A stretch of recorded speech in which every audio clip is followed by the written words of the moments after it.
Miracles TV நேயர்களுக்கு வணக்கம். நான் தான் சுக்கிரன் பேசுறேன். உங்களுக்கு தமிழ் தெரியும் தானே? ஆச்சரியப்படாம மேற்கொண்டு இந்த வீடியோ முழுசா பாருங்க. ஜோசியத்துல சுக்கிரனை பத்தி ஓரளவுக்கு கேள்விப்பட்டிருப்பீங்க.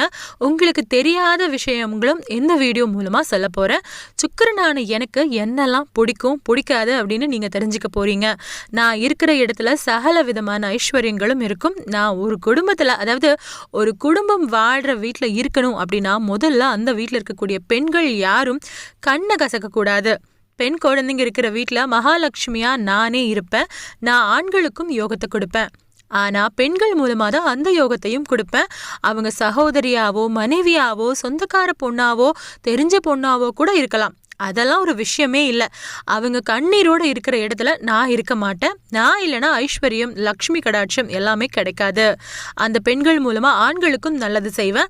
நீங்கள் வண்டி வாங்கினாலும் சொந்த வீடு வாங்கினாலும் நிறைய பணம் சேர்த்தாலும் என்னோட அனுமதி கிடைச்சாதான் வாங்க முடியும். எனக்கு ரொம்ப பிடிச்சது வெள்ளிக்கிழமை. திசையில் எனக்கு ரொம்ப பிடிச்சது தென்கிழக்கு. இனிப்புனா எனக்கு ரொம்பவே பிடிக்கும். வைரம் பிடிக்கும். நான் இருக்கிறது ஸ்ரீரங்கம். மலர்கள் எனக்கு ரொம்பவே பிடிச்சது. அதில் தாமரை ரொம்ப பிடிக்கும்.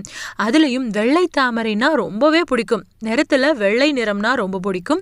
பறவைகள் பிடிச்சது கருடன். எந்த கோவில் கும்பாபிஷேகம் நடந்தாலும் அந்த கருடனை வானத்துல ரொம்ப கிட்ட பார்க்க முடியும். யாராவது பரணி பூரம் பூராடம் நட்சத்திரத்துல பிறந்தவங்க இருந்தா அவங்க 20 வயசு வரைக்கும் அந்த குடும்பத்துக்கே நல்லது செய்வேன். அஸ்வினி மகம் மூலம் நட்சத்திரம்னு பிறந்தவங்களுக்கும் அவங்களோட 25 வயசு வரைக்கும் கூட அவங்க மூலமா அவங்க குடும்பத்துக்கே நல்லது செய்வேன். ஒருத்தன் நல்லா வந்துட்டாலே அடிச்சது பாரு சுக்கிர திசைன்னு சொல்லுவாங்க. நான் 20 வருஷமா ஒருத்தருக்கு திசை நடத்தினாலும் எல்லாருக்கும் எல்லா நல்லதும் செஞ்சிட மாட்டேன். நான் நல்லது செய்யணும் அப்படின்னா அதுக்கு சில கண்டிஷன்ஸ் இருக்கு. இதை இந்த வார வீடியோ நடுவில் சொல்லுவேன். ரேவதி ஆயில்யம் கேட்டை நட்சத்திரத்துல பிறந்தவங்க எல்லாருக்கும் அவங்க நடுத்தர வயசு வரைக்கும் நான் துணையா இருப்பேன். எனக்கு மொச்சைனா ரொம்ப பிடிக்கும். அதுலேயும் வெள்ளை மொச்சைனா இன்னும் அதிகமாக பிடிக்கும். நம்பரில் எனக்கு பிடிச்சது 6ஆம் நம்பர் தான். எனக்கு ஊதுபத்தி சாம்பிராணி எல்லாமே ரொம்ப பிடிக்கும். வெள்ளிக்கிழமையில விளக்கேற்றி இதையெல்லாமே சரியாக ஃபாலோ பண்ணுற வீட்டுக்கு நான் வருவேன். எனக்கும் குருவுக்கும் ஆகாதுன்னு பேசிக்குவாங்க. ஆனால் நான் குருவோட ராசி மீனத்தில் தான் ஃபுல் பவரில் இருப்பேன். அங்கே தான் உச்சமாவேன். ரிஷபமும் துலாமும் எனக்கு சொந்த வீடு. இப்போ எனக்கு பிடிக்காத சில விஷயங்களை பார்க்கலாம்.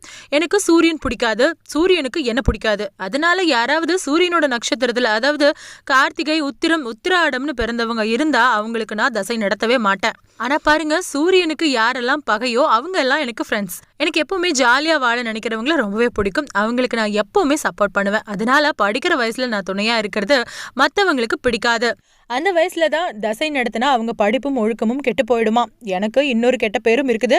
நான் நல்லவனா கெட்டவனான்னு பார்க்க மாட்டோம். இருக்கிறவங்க கிட்டேயே நான் மேல மேல வளர்த்து விட்டுருவேனாம். அதாவது பணக்காரங்க கிட்ட இருந்து மேலும் மேலும் பணம் கொடுத்துக்கிட்டே இருப்பேனாம். கஷ்டம் இருக்கிறவங்க கிட்ட மேலும் கஷ்டத்தை கொடுத்துக்கிட்டே இருப்பேனாம். இது ஓரளவு உண்மையும் இருக்கு. அதாவது பணக்காரங்க என்ன வரவேற்கிறாங்க, கஷ்டப்படுறவங்க அந்த கஷ்டத்துக்காக என்ன பழிக்கிறாங்க, என்னை வரவேற்கவே மாட்டாங்க. இதில் என்ன மட்டும் தப்பு சொன்னால் எப்படி? காதை கொடுங்க, உங்களுக்கு ஒரு ரகசியம் சொல்கிறேன். நான் சகல ஐஸ்வர்யத்தையும் கொடுக்குறேன். அதுக்கு பதிலாக ஒரே ஒரு உத்தரவாதம் கொடுக்கணும்.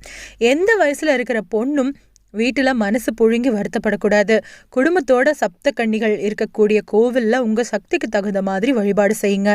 வெள்ளிக்கிழமை இதை செய்யுங்க. இந்த ரெண்டும் செஞ்சால் நிச்சயமாக சுக்கிரனான நான் சகல சௌபாகியத்தையும் ஐஸ்வர்யத்தையும் லக்ஷ்மி கடாட்சத்தையும் உங்களுக்கு அள்ளி கொடுப்பேன். அதை விட்டுட்டு ஒற்றுமை இல்லாத இடத்துல எனக்கு என்ன வேலை? உங்கள் அனுமதி இல்லாமல் நான் உங்களுக்கு என்ன நல்லது செஞ்சிட முடியும்? நல்லா கவனிச்சு பாருங்க. லேடிஸ் அதிகமாக நடமாடுற இடமெல்லாம் எனக்கு காரகத்துவமாக தரப்பட்டிருக்கும். உதாரணமாக ஃபேன்சி ஸ்டோர், ஜவுளி கடை, பியூட்டி பார்லர், ரெஸ்டாரண்ட், சொகுசு பஸ், ஆடம்பர நட்சத்திர ஹோட்டல், ஹாஸ்பிட்டல்னு சிலதை சொல்லலாம். அது எல்லாமே நான் சம்மந்தப்பட்ட பிஸ்னஸ் தான். இதையெல்லாமே எனக்கு அலாட் செஞ்சது யார் தெரியுமா? அதை தந்தது கர்மாங்கிற விதி. நீங்கள் செஞ்ச பூர்வ புண்ணியத்துக்கு ஏற்றபடி தான் நான் உங்களுக்கு உதவ முடியும். நான் உங்கள் வீட்டில் தங்கி லக்ஷ்மி கடாட்சத்தை கொடுக்கணும் அப்படின்னா பெரிய வீடாக இருக்கணும் அப்படின்னு அவசியம் கிடையாது. குடிசையாக இருந்தாலும் வாரம் ஒரு தடவை வெள்ளிக்கிழமையில கல் உப்பு கலந்த தண்ணியை தெளிச்சு விட்டு தொடிச்சிட்டு விளக்கேற்றி ஊதுபத்தி ஏற்றி வைங்க. கொஞ்ச நாள்ல நீங்க பெரிய வீட்டில் வாழக்கூடிய சந்தர்ப்பத்தை நானே ஏற்படுத்தி கொடுப்பேன். ராகுவையும் கேதுவையும் வச்சு போன பிறவியில செஞ்ச தவறின கடமைகள் என்னென்ன அப்படின்னு பாருங்க. நிறைவேறாத ஆசை என்னன்னு பாருங்க. அதுல சுக்கிரன் சம்மந்தப்படுறேனான்னு பாருங்க. அதுவே உங்களுக்கு சகலத்தையும் சொல்லும். உங்க பிறவிக்கான காரணத்தையும் தெரிஞ்சுக்கோங்க. வீட்டில் ஒருத்தருக்கு சுக்கிர திசை நடந்தாலும் சுக்கிர புத்தி நடந்தாலும் நான் சப்போர்ட் பண்ணுவேன். மறுபடியும் அடுத்த சனிக்கிழமையில ஜோதிடம் தொடர்பான வீடியோல சந்திக்கலாம். நன்றி, வணக்கம்.